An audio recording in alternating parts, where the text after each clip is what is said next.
माजी उपमुख्यमंत्री अजित पवार यांच्या दुर्घटनेची सीबीआय चौकशी करा, भाई जगदीश कुमार इंगळे।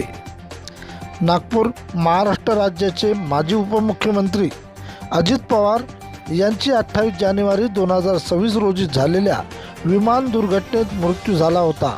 परंतु या घटनेनंतर समोर आलेले प्राथमिक अहवाल व त्यातील तांत्रिक त्रुटी यामुळे हा केवळ अपघात नसून त्यामागे घातपात असण्याची शक्यता बऱ्याच मान्यवरांच्या कुटुंबांनी सदस्यांनी व्यक्त केल्याची माहिती सांगितलेली आहे। या विमान अपघातात ज्यांच्या नावाची चर्चा केली जाते असे प्रफुल्ल पटेल, सुनील तटकरे व नरेश अरोरा यांची नार्को टेस्ट व ब्रेन मॅपिंग करण्याची मागणी बगर सातबारा शेतकरी संघटनेचे भाई जगदीश कुमार इंगळे यांनी आपल्या लेखी निवेदनाद्वारे जिल्हा पोलीस अधीक्षक नागपूर, केंद्रीय अन्वेषण विभाग सीबीआय, एसीबी नागपूर अशा प्रकारची मागणी केली आहे।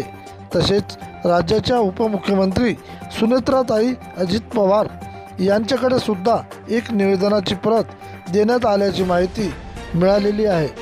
प्रतिनिधी विदर्भ ब्युरो चीफ अजय गायकवाड।